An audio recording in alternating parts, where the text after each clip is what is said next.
اس وقت ایڈوکیٹ راجہ خالد صاحب نے ہمیں جوائن کیا.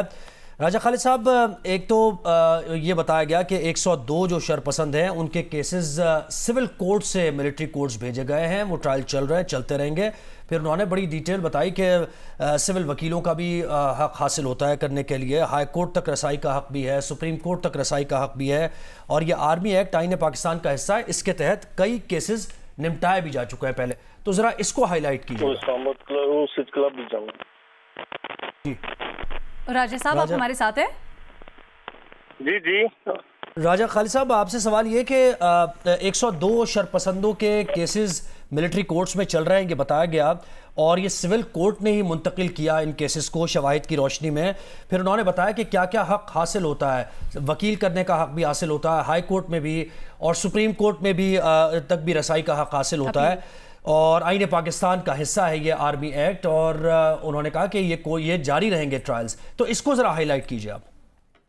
جی دیکھیے نا، یہ ایکسپریس پروویژن ہے آرمی ایکٹ 1952 کی 21D. اس میں واضح طور پر یہ بتایا گیا کہ سیولین کا کن کن حالات میں ٹرائل ہو سکتا ہے ملٹری کورٹ میں. ٹھیک ہو گیا. اس کے علاوہ سپریم کورٹ اور ہائی کورٹ کے فیصلے موجود ہیں. یہ 1975 کا فیصلہ ہے FBLE کیس میں. اسی طرح اس سے ہٹ کے پھر اپنا 2015 میں سپریم کورٹ کا فیصلہ ہے، جس میں 17 ججز بیٹھے تھے، 11 اور 6 کے ریشو سے وہ فیصلہ ہوا. اس میں بھی جو راولپنڈی بار ایسوسیشن کا کیس تھا، پٹیشن ڈسمس ہوئی تھی، اور آرمی کے جو ملٹری کورٹس ہیں ان کے ٹرائل کو ویلیڈیٹ کیا گیا. اب جو بات رہ گئی کہ انہیں ساری سہولتیں میسر ہوتی ہیں یا فیئر ٹرائل کے حوالے سے، یہ جو 10A آرٹیکل کی بات بار بار بات کی جاتی ہے، یہ 18ویں ترمیم کے بعد کانسٹیٹیوشن کو ایمنڈ کر کے اس آرٹیکل کا اضافہ کیا گیا. ٹھیک ہے، 10A. اس میں کیا ہے کہ فیئر ٹرائل اور due process of law, due course of law, due process.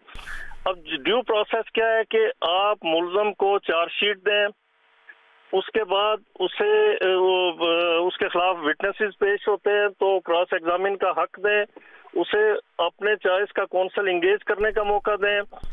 اس کے بعد اگر اپنے ڈیفنس میں وہ کوئی شہادت لے کے آتا ہے، ادھر ان اے شیپ آف ڈاکومنٹری اور ان a shape of oral evidence, تو اسے وہ موقع دیا جانا چاہیے. پیشنٹ ہیئرنگ دی جانی چاہیے، اس کے وکیل کے تسلی کے ساتھ آرگومنٹ سنے جانے چاہیے. اور پھر قانون یہ کہتا ہے جو ملٹری جو آرمی ایکٹ ہے اس کے خلاف اسے اپیل میسر ہے، جو ملٹری کورٹ آف اپیل میں وہ جائے گا. اگر خدا نخواستہ وہاں سے بھی وہ فیصلے سے ڈس سیٹسفائیڈ ہے تو پھر اسے چیلنج کرے گا ہائی کورٹ میں ریٹ کی صورت میں. ایسے ہوتا رہا، اور ریٹ میں لوگوں کو بہت سارے لوگوں کو ریلیف ملا. اس میں پشاور ہائی کورٹ کا وقار سیٹھ صاحب کا فیصلہ سب کے سامنے ہے. پھر اس فیصلے کے خلاف وہ سپریم کورٹ میں جا سکتا ہے. یہ یعنی 3 طرح کی اپیلز اسے میسر ہیں. اب سوال یہ پیدا ہوتا ہے کہ کن لوگوں کا ٹرائل ہونا چاہیے. یہ تو اس میں لکھا ہوا ہے آرمی ایکٹ میں، یہ it depends upon the circumstances of each and every case. اس کی جو گریویٹی ہے اسے مد نظر رکھ کے تو ان کا ٹرائل ملٹری کورٹ میں ہوگا. ابھی ہم 9 مئی کو مد نظر رکھ رہے ہیں اس وقت. جی 9 مئی کے واقعات کو مد نظر رکھ رہے ہیں اس وقت. جی یہ تو پھر کورٹ نے فیصلہ کرنا ہے نا کہ اس کی سنگینی کو، اس کی ہینسنس کو، اس کی گریویٹی کو وہ دیکھے گی کہ کس ملزم کا کتنا رول تھا. who is triable by the military court or who is triable by the ordinary court، یا پھر جو اسپیشل کورٹس ہیں انڈر 80A اس کے تحت.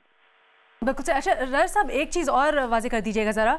سپریم کورٹ میں اس وقت اسی سلسلے میں ایک کیس کی سماعت ہو رہی ہے بڑی اہم، اور حالانکہ DG ISPR صاحب نے کہا کہ ہم اس کے اوپر کیونکہ سب جوڈس ہے معاملہ تو بات نہیں کریں گے، لیکن یہ بات کہنا اور اس کے بعد انہوں نے حوالہ دیا کہ 9 مئی سے متعلق بہت سے ثبوت موجود ہیں، بہت سی چیزیں موجود ہیں. آپ کو کیا لگتا ہے یہ کتنا اہم ہو سکتا ہے؟ دیکھیے نا، سپریم کورٹ تو کوئی ٹرائل کورٹ نہیں ہے. سپریم کورٹ نے دیکھنا ہے، سپریم کورٹ کے روبرو وہ پٹیشن لے کے گئے کہ سیولین کا ٹرائل نہیں ہو سکتا.